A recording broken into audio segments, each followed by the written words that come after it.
Hi, welcome to America Uncovered. I'm your host, Chris Chappell. Last week was Friday the 13th, and boy, it did not disappoint.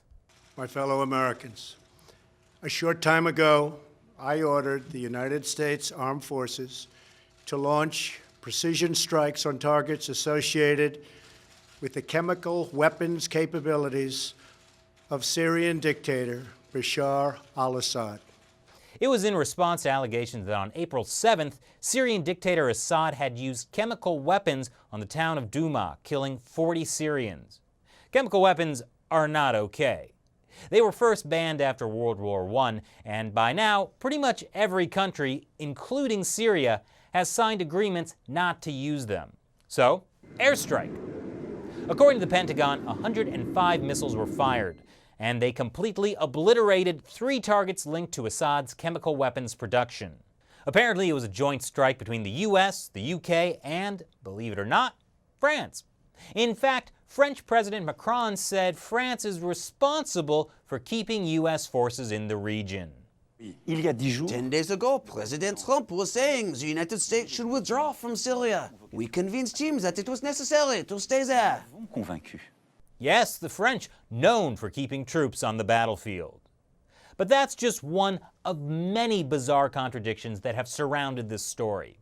In fact, this airstrike on Syria is anything but clear. What exactly happened, why it happened, and whether it should have happened at all. The disinformation began with what happened on April 13th. The UK, US, and France fired 105 missiles. But Syrian armed forces say they intercepted most of those missiles. And a Russian colonel said 71 of the missiles were intercepted. However, the Pentagon says that while Syria did launch about 40 surface-to-air missiles, those launches occurred after the last impact of the US and its allies' strike. So do we believe Syria and Russia, or do we believe the US? Both sides have a political interest in pushing their side of the story, true or not. But the confusion doesn't stop at what happened. In the aftermath, Salon magazine published a grabby headline that Trump is going to start World War III with Russia. Which is weird because a few months ago, Salon reported that Putin totally owns Trump. It's like these two headlines don't even exist in the same timeline. But when it comes to last week's airstrikes, Salon claims that there was no evidence Assad had used chemical weapons. That view aligns Salon, which is left-leaning, with, well, more out-there reporting. Here's Ron Paul's Liberty Report. Syria is still around, and they're still trying to start a war. An incident will occur, and somebody will get blamed. It's usually a false flag. Yes, a false flag. An event staged to look like it was done by someone else, usually carried out by the deep state. As in, the chemical weapons attack wasn't really carried out by the Assad regime, but made to look like it was. False flags are a favorite talking point of Alex Jones from InfoWars.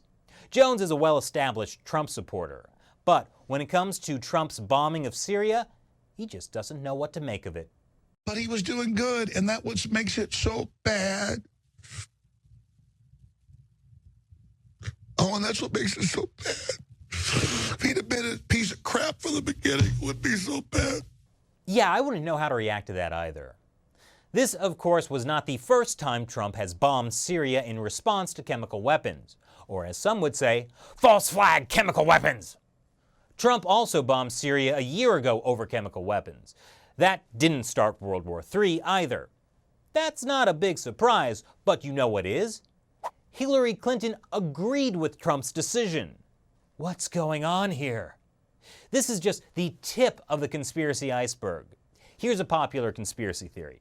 The real reason for America's involvement in Syria is oil and natural gas. Look at this, a US-backed pipeline competing with a Russian one that goes through Syria. As the theory goes, Assad rejected the US's pipeline in 2009, so Europe would be dependent on Russia for gas. And ever since then, the United States has been trying to topple the Assad regime. That does fit with how a lot of people think the US operates. But this particular theory turns out to be bogus for a lot of reasons. One being, there weren't even talks for that pipeline when Assad supposedly rejected it. There's a bunch more reasons that are too complex to get into here, but I've provided a link below with the whole story. Here's another conspiracy theory. The Russian foreign minister said their specialists did not find any evidence of chemical weapon use, but he did have an alternative explanation. Неопровержимые данные о том, что это была постановка очередная. И к этой постановке приложили руку спецслужбы одного государства. Well, anything sounds sinister in Russian, and the certain nation who had a hand in it was the UK. Afternoon tea and false flag chemical attacks, the trademarks of British imperialism. Meanwhile, Russia and the Syrian regime blocked chemical weapons inspectors from the town. So where's the evidence they used chemical weapons? I mean, days before the attack on Doma, Trump had told a roomful of reporters that it's time to bring American forces home. For all intents and purposes, Assad seemed pretty close to winning the war. Does it make sense then to use chemical weapons and risk drawing the United States back into a fight? Well, I'm no dictator, except when I play Farmville. But according to the New York Times, the attack is pretty consistent with how Assad operates. Last year, for example, President Trump said he wouldn't seek regime change in Syria.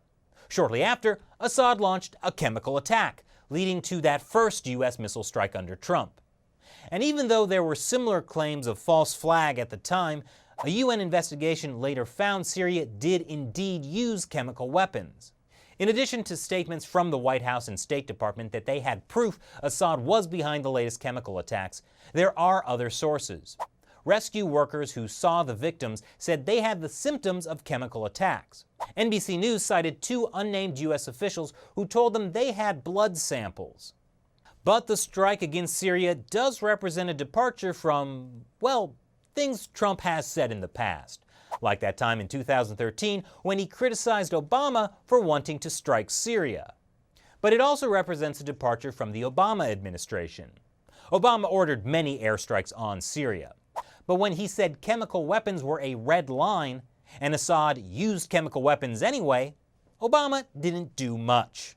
Something the U.S. ambassador to the UN reminded everyone after the strike. I spoke to the president this morning, and he said if the Syrian regime uses this poisonous gas again, the United States is locked and loaded. When our president draws a red line, our president enforces the red line. Locked and loaded? All right. U.S. foreign policy sounds like an Arnold Schwarzenegger movie again. One thing is clear, though. The strikes were a violation of international law, as defined by the United Nations. I spoke with Professor Ryan Mitchell, a law professor at the Chinese University of Hong Kong, and he told me the UN Charter prohibits all military force against a foreign state unless it's in self-defense, or if it's approved by all the UN Security Council, or that country asks for it. And I'm pretty sure Assad didn't ask for it, unless he's the mastermind behind the false flag. We're through the looking glass here, people. But as the Lawfare blog points out, international law can be fluid, and the prohibition on the use of force in the UN Charter has been violated dozens, if not hundreds of times since the UN Charter's creation in 1945. But the real problem is the UN Security Council. Guess who's a permanent member? Russia. And Russia has used its veto power 6 times since February 2017 to protect Assad from scrutiny for his chemical weapons use. So some argue that even if the strike wasn't legal according to the UN Charter, it may have been morally justified, that there should be a legal humanitarian exemption. Beyond just the chemical weapons, more than 500,000 Syrians have been killed since 2011, 94% of them by the Syrian regime backed by Russia and Iran. Many of those killed were civilians. Oh, and let's not forget silencing dissenters by raping children. I mean, I'm not an expert on foreign policy, but that should probably be some kind of red line too. President Trump had some harsh words for Russia and Iran, both major supporters of Assad's regime.